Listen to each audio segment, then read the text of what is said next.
अतिवृष्टीमुळे शेती पिकाचे नुकसान झालेल्या भागात अक्कलकुवा अक्राणी विधानसभा मतदारसंघाचे आमदार आमशादादा पाडवी यांनी पाहणी केली। तसेच नुकसानग्रस्त शेतकऱ्यांना लवकर नुकसान भरपाई दिली जाईल असं आश्वासन दिलं।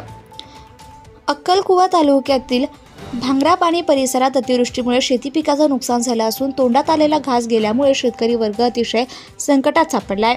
नुकसानग्रस्त शेतकऱ्यांना शासनाकडून लवकरात लवकर नुकसान भरपाई मिळावी यासाठी मी शासनाकडे पाठपुरावा केला असून लवकरच नुकसान भरपाई दिली जाईल असं आश्वासन अक्कलकुवा अक्राणी विधानसभा मतदारसंघाचे आमदार आमशादादा पाडवी यांनी दिले। अक्कलकुवा तालुक्यात मे महिन्यापासून आजपर्यंत पाऊस पडत असल्याने शेतकरी वर्गाचं अतोनात नुकसान झालंय। आज अक्कलकुवा अक्राणी विधानसभा मतदारसंघाचे आमदार आमशादादा पाडवी यांनी भांगरापाणी परिसरात अतिवृष्टीमुळे 100% शेती पिकाचं नुकसान झालं असल्याचं त्यांनी शेतात जाऊन पाहणी केली।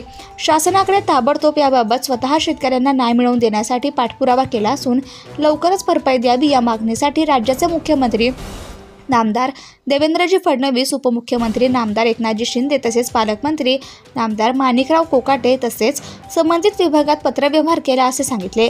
यावेळी चिवलउतारचे सरपंच दिनेश वसावे, धीरसिंग पाडवी, यशवंत नाईक, सोशल मीडिया लोकसभा प्रसिद्धी प्रमुख हुजेफा बलोच तसेच नुकसानग्रस्त शेतकरी आणि परिसरातील शिवसेनेचे पदाधिकारी उपस्थित होते। अक्कलकुवा तालुक्यात भांगरापाणी या गावात शेतकरीकडे आम्ही आलो आणि व्हिजिट दिली असताना जांभली गावात त्या शेतकरीच्या शेतामध्ये आता हे बघून घ्या, कारण कंटिन्यू अतिवृष्टी झाली आणि अतिवृष्टीने इतकी मोठी शेतकऱ्यांची नुकसान झाली आहे का जे धान्य होता ते धान्य आज खायची वेळ आली आणि कंटिन्यू हे 5-5.5 महिने पाणी एवढ्या जोरात पडला। आताही पाणी आज भी रात्री भी पाऊस पडला, आता खुलला आहे। पण या शेतकरीच्या शेतामध्ये आम्ही व्हिजिट दिली असताना आता विचार करा इतके मोठे हुक झाले आहे। म्हणून मी जरी शासनामध्ये आहे पण शासनाला माझी विनंती हे राहील का ताबडतोड या अक्कलकुवा धडगाव तालुक्यामध्ये किंवा या नंदुरबार जिल्ह्यामध्ये ताबडतोड चौकशी करू नये। ज्या ज्या शेतकरीची नुकसान झाली आहे त्या नुकसान भरपाई ताबडतोड सरकार करायला पाहिजे।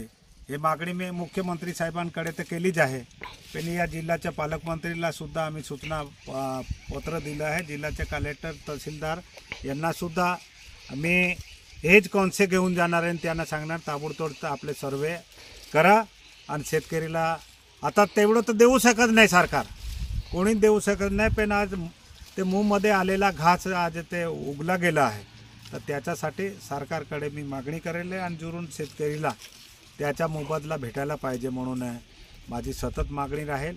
आणि या तालुक्याचे तहसीलदार, तलाठी यांना सुद्धा मी आता इथून जाऊन लागेल ताबडतोड आदेश करेल आणि सर्वे करून त्या शेतकरीला त्याचा मोबदला भेटायला पाहिजे म्हणून मी शासनाकडे सुद्धा मागणी करणार आहे। Subscribe now and press the bell icon. Never miss an update.